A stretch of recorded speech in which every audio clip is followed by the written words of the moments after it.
Apakah kamu kenal dengan seseorang yang bisa dengan mudah bergaul dengan orang lain? Mereka adalah orang yang enak diajak ngobrol, orang yang sering kita mintain saran, mereka yang mendengarkan apa yang kita sampaikan, dan buat kita merasa didengar. Komunikasi yang efektif merupakan bagian penting dari sebuah hubungan yang sehat, tapi tidak selalu mudah. Kadang kita menghabiskan banyak waktu untuk mencari tahu bagaimana berkomunikasi satu sama lain. Halo semuanya, nama saya Michael. Selamat datang di channel saya, Sikutu Buku. Kali ini saya akan bahas buku Super Communicators karya Charles Duhigg. Buku ini membahas bagaimana cara berkomunikasi yang baik dengan orang lain. Dalam sebuah komunikasi, pasti ada pesan yang ingin disampaikan. Apa yang ingin kamu sampaikan pada seseorang, begitu juga sebaliknya. Namun tidak semua orang berbicara dengan orang lain secara sadar memahami apa yang mereka inginkan. Seringkali kita menganggap remeh komunikasi. Kita merasa karena kita sudah berkomunikasi seumur hidup, maka tidak ada yang perlu kita pelajari lagi. Tidak heran apabila selama ini kita kesulitan menyampaikan apa yang kita mau kepada orang lain. Saya merangkumnya menjadi 3 hal penting dari buku ini. Pertama, 3 jenis percakapan. Apakah kamu pernah merasa kesulitan berbicara dengan seseorang? Mungkin selama ini kamu tidak bisa membedakan 3 jenis percakapan, practical, emotional, dan sosial.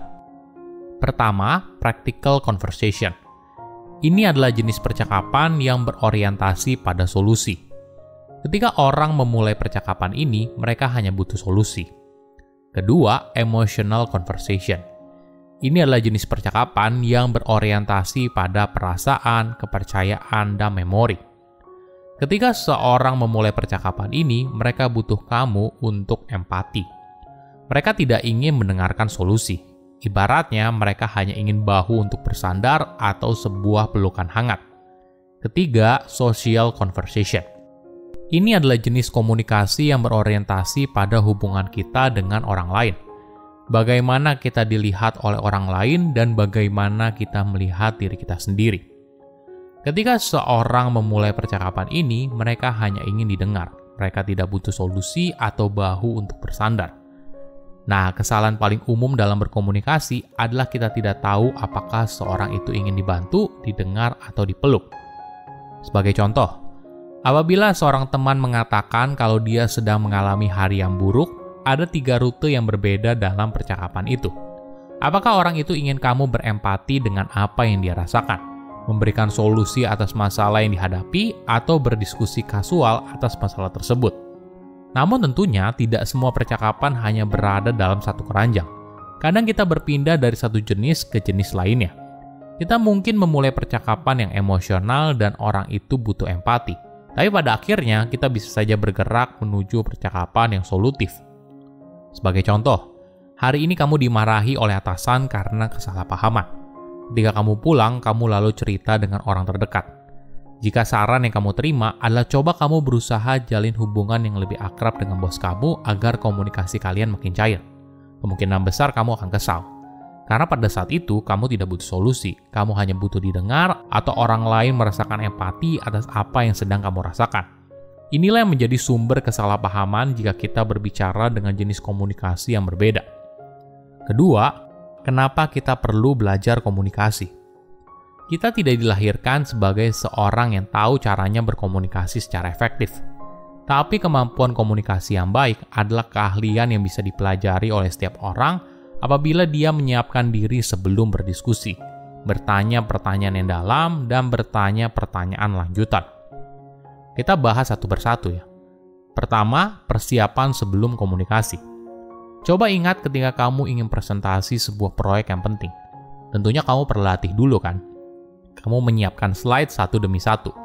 Lalu kamu mulai latihan cara presentasinya. Cara yang sama bisa kamu praktekkan di tempat kerja.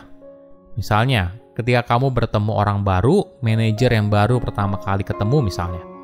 Sebelum bertemu, coba tulis daftar topik apa saja yang ingin kamu bahas. Bisa terkait pekerjaan atau tidak. Misalnya, kemarin weekend ngapain, sekarang lagi sibuk kerjaan proyek apa, dan sebagainya. Walaupun kamu mungkin saja tidak bertanya semua hal yang kamu tulis, tapi setidaknya kamu lebih percaya diri karena kamu punya persiapan. Kedua, bertanya pertanyaan yang dalam. Ketika sebuah percakapan bergulir, mungkin kamu bisa melempar 1 atau 2 pertanyaan yang dalam. Maksudnya adalah pertanyaan kepada seorang yang berhubungan dengan apa yang mereka percayai, nilai yang mereka anut, atau pengalaman yang mereka miliki, sehingga harapannya kita bisa mengenal orang itu dengan lebih baik.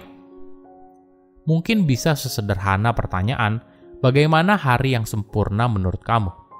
Atau bisa juga pertanyaan yang berat, seperti apa hal yang paling kamu sesali? Beberapa pertanyaan mungkin tidak terlihat begitu dalam di awal. Misalnya, coba ceritakan tentang keluarga kamu, atau kenapa kamu terlihat bahagia hari ini. Namun dari pertanyaan awal ini, kita mengajak mereka untuk menjelaskan apa yang membuat mereka bangga, khawatir, bahagia, atau bersemangat. Atau jika kamu mengalami kesulitan, kamu bisa menggunakan pertanyaan sehari-hari lalu dibungkus ulang.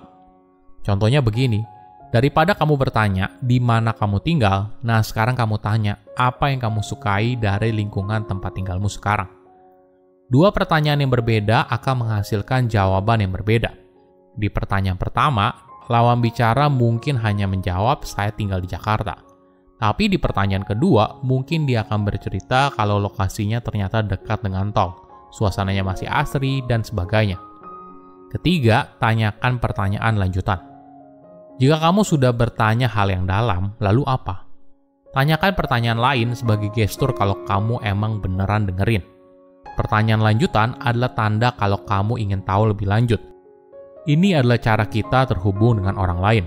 Kita bertanya apa yang mereka rasakan tentang sesuatu, lalu lanjutkan dengan pertanyaan yang menjelaskan apa yang kita rasakan. Jangan lupa juga untuk cari kesamaan di antara kalian, misalnya latar belakang, nilai yang dia anut, kepercayaan tentang sesuatu, dan sebagainya.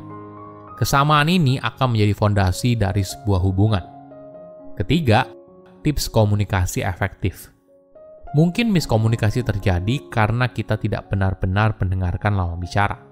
Kita tidak berusaha memahami apa sih yang mereka katakan. Ada 3 aturan yang bisa kamu praktekkan. Pertama, perhatikan jenis percakapan apa yang sedang terjadi. Kedua, katakan apa yang ingin kamu katakan dan apa yang mereka inginkan. Ketiga, tanyakan juga apa yang mereka rasakan dan ungkapkan apa yang kamu rasakan. Jadi, lain kali ketika kamu terlibat dalam sebuah percakapan, apalagi percakapannya sulit, perhatikan apa yang sedang dirasakan dan diinginkan oleh si lawan bicara. Dari situ, kamu bisa memberikan respon yang tepat. Silakan komen di kolom komentar pelajaran apa yang kalian dapat ketika baca buku ini. Selain itu, komen juga mau buku apa lagi yang saya review di video berikutnya. Saya undur diri, jangan lupa subscribe channel YouTube Sikutu Buku. Bye-bye.